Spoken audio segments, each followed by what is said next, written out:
औरत होना एक गुनाह है। सुबह के 5 बजे थे। घर के सभी लोग गहरी नींद में सो रहे थे। दिशा अपनी जरूरत का सामान एक छोटे से बैग में रखकर दबे पांव बिना आहट किए चुपचाप घर से निकल चुकी थी। उसके पांव तेजी से बस स्टॉप की ओर बढ़ रहे थे। रात का अंधेरा धीरे धीरे छटता जा रहा था। हल्का हल्का उजाला फैलता जा रहा था। दिशा रामपुर से जगतपुर जाने वाली बस में बैठ गई। उसने इस जगह से दूर चले जाने और कभी वापस नहीं आने का सोच लिया था। 3 साल पहले ही दिशा की शादी रामपुर के एक व्यवसायी के यहाँ हुई थी। शुरू के कुछ दिन दिशा के लिए बहुत अच्छे थे, मगर जल्दी ही उसे हकीकत से रूबरू होना पड़ा। उसका पति देवेंद्र एक नंबर का शराबी और नकारा व्यक्ति था। उसके जेठ का ही सारे कारोबार पर कब्जा था। देवेंद्र का जीवन पूरी तरह से नशे में डूबा हुआ था। उसे किसी भी चीज़ों में दिलचस्पी नहीं थी। पिछले 3 वर्षों से नौकरानी की तरह दिन भर काम करना और रात को शराबी पति की मारपीट गालियां दिशा के जीवन का एक हिस्सा बन चुकी थी। उसकी जेठानी का व्यवहार उसके प्रति नकारात्मक था। वो उसे औलाद ना होने, बांझ होने का ताना प्रतिदिन देती थी, जो पूरी तरह से गलत था। आदमी के नकारेपन और कमजोरी का फायदा उठाकर उसके जेठ की नज़र उसे घूरा करती थी। पिछली रात जेठ जी ने सारी मर्यादाओं को अपने गंदे इरादों को पूरा करने के लिए ताक दिया था और उसके साथ जबरदस्ती करने का असफल प्रयास किया, जिसका दिशा ने जोरदार विरोध किया। मगर कब तक? उसकी मदद करने वाला वहाँ कोई नहीं था। खुद को बचाने का उसके पास यहाँ से निकलने के अलावा और कोई दूसरा रास्ता नहीं नजर आ रहा था। 4 घंटे से भी ज़्यादा समय बीत चुका था। जगतपुर आने में थोड़ा और वक्त था। दिशा के पास मोबाइल भी नहीं था। एक बार उसके मन में आया कि वह किसी यात्री से कहकर अपने घर पर अपने आने की खबर भेज दे। उसका छोटा भाई रोहन उसे लेने बस स्टॉप पर आ जाता, मगर उसने ऐसा नहीं किया। पिछले 3 सालों में 3 बार ऐसा हुआ जब वह अपने घर आई, लेकिन कोई फायदा नहीं हुआ। कुछ दिन बीतने के बाद उसे फिर से नरक में भेज दिया जाता, जैसे उसका जीवन इस नरक की भट्टी में जलने के लिए ही हुआ है। बस से उतरकर दिशा अपने गांव पहुंच चुकी थी और पैदल ही अपने घर की ओर आगे बढ़ रही थी। गांव के लोग दिशा को हैरत भरी नज़रों से देख रहे थे, क्योंकि वह अकेली थी। अरे दिशा, अकेले ही हो? तुम्हारे पति नहीं आए? कोई बात हो गई क्या? सामने खड़ी चौधराइन चाची दिशा को देखकर बोली। दिशा ने कोई जवाब नहीं दिया। वह चुपचाप आगे बढ़ गई। अरे दीदी आ गई। दिशा की छोटी बहन दिशा को देखकर उसकी ओर दौड़ी और अपनी दीदी से लिपट गई।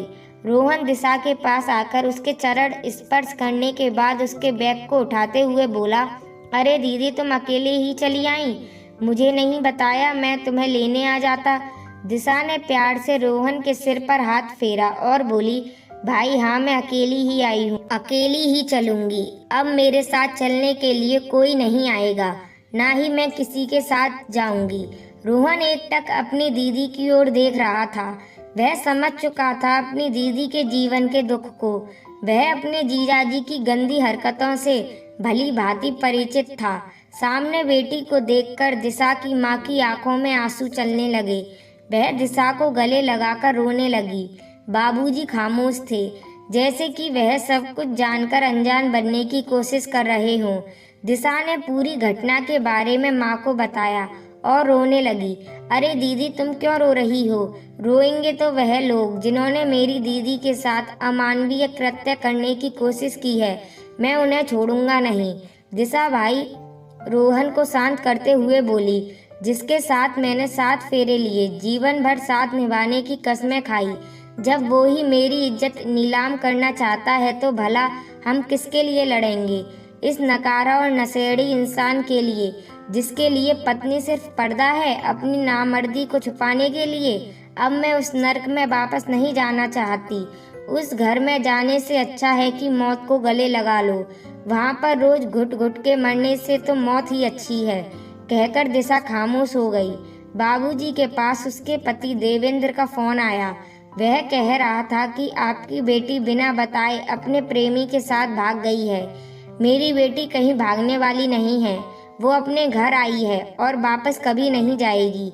कान खोलकर सुन लो। इतना कहकर बाबूजी ने फोन बंद कर दिया और दिशा की तरफ देखने लगे, जैसे कि उनके एक गलत फैसले ने उनकी फूल जैसी बच्ची के जीवन को नर्क से भी बदतर जिंदगी जीने पर मजबूर कर दिया हो। उनकी आंखों में आंसू छलकने लगे। 1 महीना बीत चुका था। पूरे गांव में दिशा के ससुराल छोड़कर आ जाने की चर्चा हो रही थी। लोग तरह तरह की बातें कर रहे थे। कोई उसे बांझ कहता, कोई उसे आवारा कहता, कोई उसे बदचलन कहता, मगर सच को जानने समझने वालों की संख्या कम थी। आखिर औरत को ही गुनहगार क्यों समझा जाता है? क्या उसकी शादी के बाद उसका अपना कोई अस्तित्व ही नहीं रहता? क्या शादी होने के बाद उसकी सभी इच्छाओं का अंत हो जाता है? दिशा की परेशानियों का कोई अंत नहीं था। वह कहीं जाती तो अनगिनत नजरें उसे घूरने लगती। लोग उसे देखकर फफ्तियां कसते, इशारे करते, यहाँ तक कि गांव की औरतें आपस में कानाफूसी करने लगती। वह जिधर जाती उधर ही लोगों की उंगलियां उसकी ओर उठने लगती, जैसे कि औरत होना एक गुनाह है, और उस औरत के लिए जो अपना ससुराल छोड़कर आई हो, उसके लिए शायद दुनिया और समाज की नज़रें हमेशा टेढ़ी ही रहती हैं। उसका दर्द समझने वाले कम ही होते हैं। उसे नोचकर खाने वाले शैतानों की कमी नहीं है। दीदी दीदी कहाँ हो, जल्दी आओ, रोहन बोला। क्या है भाई, क्या हुआ? दिशा बोली। दीदी, मैंने अपने एक मित्र से तुम्हारी नौकरी के लिए बात की है। कक्षा 8 तक के बच्चों को पढ़ाने के लिए एक अध्यापिका की ज़रूरत है। मैंने तुम्हारे लिए बात कर ली है। कल सुबह साक्षात्कार के लिए चलना है, तुम तैयार रहना, रोहन बोला। दिशा को तो जैसे इस पल का इंतजार था। उसके मन में फिर से एक बार अपने जीवन को बदलने और नई जिंदगी शुरू करने का मार्ग प्रशस्त होने जा रहा था, और सब कुछ भूलकर एक नया जीवन जीना चाहती थी। उसने रोहन को हाँ कह दिया। आज पहला दिन था। दिशा अध्यापिका बनकर स्कूल जाने को तैयार थी। दिशा बेटी इधर आओ, बाबूजी बोले। बेटी, तुम्हारी शादी करते वक्त मैंने लड़का देखा, घर देखा, दौलत देखी, मगर वह नहीं देखा जो सबसे जरूरी था। मैंने लड़के के चाल चलन को नहीं देखा। अब मुझे महसूस हुआ है कि धन, घर, दौलत से ज़्यादा कहीं मूल्यवान चीज़, अच्छा इंसान जो मैं नहीं देख पाया। हो सके तो मुझे माफ़ कर देना, क्योंकि इसमें तुम्हारा कोई दोष नहीं है। तुम तो निर्दोष हो। दोष तो सिर्फ मेरा है। अब मैं उस घर में तुम्हें कभी नहीं भेजूंगा। कल ही तुम्हारे और देवेंद्र के तलाक के लिए मैंने वकील साहब को बुलाया है। अब मेरी बेटी अपना जीवन खुद जिएगी। मैं किसी की भी परवाह नहीं करूंगा, चाहे कोई कुछ भी कहे। मेरी बेटी के जीवन का फैसला इस दुनिया और समाज को नहीं, हमें ही करना है, कहकर बाबूजी की आंखें छलक गईं। आज से दिशा के लिए एक नया दिन था।